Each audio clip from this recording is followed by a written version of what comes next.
അബ്ബാസാണ്, അബ്ദുള്ളയാണ്, ഷാഫിയാണ്, റാഫിയാണ്, എന്തെയാണോ നിങ്ങളുടെ പേരത് പറഞ്ഞിട്ട് പറയണം. ഞാനും നീയായിട്ട് ഒരുപാട് പ്രശ്നങ്ങളുണ്ട്. അവർ ചോദിക്കുമ്പോ പാതിരാത്രി പോകുമ്പോൾ എന്നെ പൊരുത്തപ്പെട്ട തരാന്ന് വിചാരിച്ചാൽ ഇനി മേലെ പൊരുത്തപ്പെടില്ല എന്ന് ഞങ്ങൾ കണ്ടേ. എന്നാൽ രാവിലെ പോണം, ഉറക്കം ഉണരാനുള്ള ഭാഗ്യം അല്ലാഹു തന്നാ പോണം. നമ്മളൊക്കെ മനുഷ്യരാ സഹോദരങ്ങളെ. കൊണ്ടുവച്ചാലുണ്ടല്ലോ ഒരാള് നിന്റെ കൂടെ ഇറങ്ങി കവറിന്റെ അകത്ത് കിടക്കാനുണ്ടാവില്ല. അതോടുകൂടി നമ്മുടെ കഥ കഴിഞ്ഞു. എന്തിനാണ് നമ്മൾ ഈ മത്സരം? ചോദിച്ചു, അവരോടൊക്കെ എന്തൊക്കെ വെറുപ്പ, വലിയ വെറുപ്പല്ലേ നമ്മുടെ മനസ്സിൽ. ചില വ്യക്തികളോട് വെറുപ്പുണ്ടാവരുത്, ഒരാളോടും വെറുപ്പുണ്ടാവരുത്. അല്ലാഹു സുബ്ഹാനഹു വ തആല നമ്മുടെ മനസ്സിൽ നന്മ നിറച്ചു തരുമാറാകട്ടെ. പിണക്കങ്ങൾ ഒഴിവാക്കണം സഹോദരങ്ങൾ. ചെറിയ ചെറിയ നിസ്സാര പ്രശ്നങ്ങൾക്ക് വേണ്ടി പരസ്പരം പിണങ്ങി കഴിയുന്നവർക്ക് മുത്ത് റസൂലിന്റെ ചാരത്ത് എന്ത് സ്ഥാനമാവുള്ളത്? അബൂദർ റളിയല്ലാഹു അൻഹു വെളുത്ത് കൊഴുത്ത സുന്ദരനാണ്. പക്ഷേ ബിലാൽ റളിയല്ലാഹു അൻഹു കറുത്ത അടിമയാണ്. അബൂദർ റളിയല്ലാഹു അൻഹു ഒരിക്കൽ ബിലാൽ റളിയല്ലാഹു അൻഹുവിനെ പലപ്പോഴും കറുമ്പൻ എന്ന് വിളിച്ച് കളിയാക്കും പലരും. പക്ഷെ അതിലൊന്നും വലിയ സങ്കടം ആർക്കില്ല, ബിലാൽ റളിയല്ലാഹു തആല അൻഹുവിനില്ല. അബൂദർ ഒരിക്കൽ കളിച്ചുകൊണ്ടിരുന്നപ്പോൾ പെട്ടെന്ന് തമാശക്ക് എന്തോ പറഞ്ഞുകൊണ്ടിരുന്നപ്പോ പറഞ്ഞു, നീ കറുമ്പിയുടെ മോനല്ലേ ബിലാൽ, നീ കറുമ്പിയുടെ മോനല്ലേ ബിലാൽ എന്ന ഒരു വാക്കു പറഞ്ഞപ്പോൾ അത് ബിലാൽ റളിയല്ലാഹു അൻഹുവിന്റെ മനസ്സകത്ത് തന്നെ കൊള്ളേണ്ട സ്ഥലത്ത് കൊണ്ടു തകർന്നുപോയി. ചില വാക്കുകൾ അങ്ങനെയാണ്, കൊള്ളേണ്ട സ്ഥലത്ത് കൊണ്ടാൽ 1000 പൊരുത്തം നാവ് കൊണ്ട് പറഞ്ഞാലും മനസ്സ് സമ്മതിക്കൂല.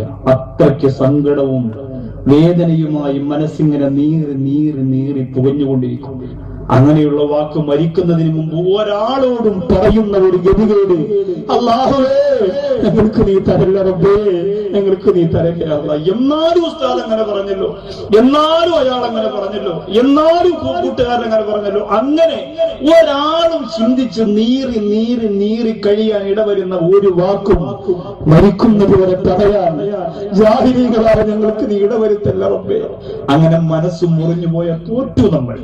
ദുനിയാവിൽ നമ്മുടെ ജീവിതം പരാജയപ്പെട്ടു. അതുകൊണ്ട് വളരെ സൂക്ഷിക്കണം.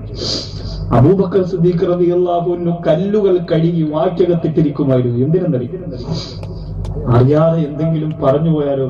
കല്ല് വാക്യകത്ത് കിടന്നാൽ പെട്ടെന്ന് സംസാരിക്കൂല. മറുപടി പറയാൻ വരുമ്പോ സംസാരിക്കാൻ പറ്റുള്ള കല്ലാണ്. അപ്പൊ ആ കല്ല് തുപ്പി കയ്യിലെടുക്കുന്ന സമയത്ത് ആലോചിക്കും, ഇത് ഞാൻ പറയണമോ? അത്രയെങ്കിലും ചിന്തിക്കാനുള്ള ഒരു സമയം കിട്ടും. ആലോചിച്ച് ചിന്തിച്ചിട്ട് ഓരോ വാക്കും പറയാവൂ. കഴിവിന്റെ പരമാവധി വലിയ ബഹളവും അട്ടഹാസവും അമിത സംഭാഷണവും ഒക്കെ ഒഴിവാക്കി മൗനം പാലിക്കലാണ് ഏറ്റവും ഉചിതം, പ്രത്യേകിച്ച് ഈ കാലഘട്ടത്തിൽ. വിവരം കെട്ടവരാവരുന്നത് സംസാരിക്കാൻ. നാട് മുഴുവൻ അങ്ങനെയല്ലേ? കളയിലും കമ്പാവത്തിലും പള്ളിയിലും നദർസയിലും യതീംഖാനയിലും കമ്മറ്റിയിലും പൊതുയോഗത്തിലും എവിടെയും മറ്റൊരാളെ വെട്ടിക്കീറുന്ന വാക്കല്ലാതെ പറയാ ആർക്കുമില്ല. കെട്ടുകാരും ശരി തന്നെ, കൊട്ടുകാരും ശരി തന്നെ, കുപ്പായക്കാരും ശരി തന്നെ, സർവ്വരും കിടക്കുകയാണ്. എല്ലാവർക്കും പറയാൻ മറ്റൊരാളെ കൊട്ടുന്ന, മറ്റൊരാളെ വേദനിപ്പിക്കുന്ന, അവന്റെ മനസ്സിൽ തട്ടുന്നതേ പറയാനുള്ളൂ. അതിനേക്കാൾ ഉചിതം തൽക്കാലം മൗനം ദീക്ഷിക്കണം. വലിയ ആപത്താണ്. അല്ലാഹു നമ്മെ കാത്തിരക്ഷിക്കട്ടെ. വലിയ ആപത്താണ്. ജനങ്ങളുടെ ബുദ്ധി മനസ്സിലാക്കിയിട്ട് അതിനനുസരിച്ച് അവരോട് സംസാരിക്കണം. ബഹുമാനപ്പെട്ട സൈനുദ്ദീൻ മഖ്ദൂം റളിയല്ലാഹു തആല എന്ന് പറയാൻ, അവരുടെ ബുദ്ധിക്ക് അനുയോജ്യമായ രീതിയിൽ അവരോട് സംസാരിക്കണം. അബൂദർ റളിയല്ലാഹു അൻഹു പെട്ടെന്ന് പറഞ്ഞു പോയതാ, നീ കറുമ്പിയുടെ മോനല്ലേ ബിലാൽ? കറുത്ത് നീ ഒരു കറുമ്പിയുടെ മോനല്ലേ ബിലാൽ? ഈ ഒരു വാക്ക് കേട്ടപ്പോൾ ബിലാൽ റളിയല്ലാഹു അൻഹുവിന്റെ മനസ്സങ്ങ് പൊട്ടിപ്പോയി.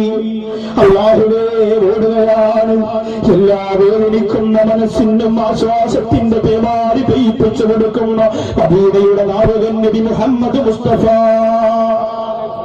ആര് പൊട്ടിക്കരഞ്ഞാലും ആ കണ്ണീര് മക്കയുടെ മദീനയുടെ വിരിമാറിൽ വീണു പൊട്ടിത്തകർന്നു പോകുന്നതിന് മുമ്പ് കൈക്കുമ്പിൾ കാണിച്ചിട്ട് ആശ്വാസത്തിന്റെ തെളിനീര് പെയ്യിപ്പിക്കുന്ന റൂഹി ഫിദാ നബി മുഹമ്മദ് മുസ്തഫ. എത്ര പൊട്ടിക്കരയുന്നവൻ തന്റെ മുമ്പിൽ വന്നാലും അല്ലാഹുവേ സന്തോഷത്തോടെ തൃപ്തിയോടെ പിരിഞ്ഞു പോകാൻ പറ്റുന്ന തരത്തില് ഉപദേശം കൊടുക്കുന്ന മുത്തേ നബി മുഹമ്മദ് മുസ്തഫ സല്ലല്ലാഹു അലൈഹി വസല്ലം.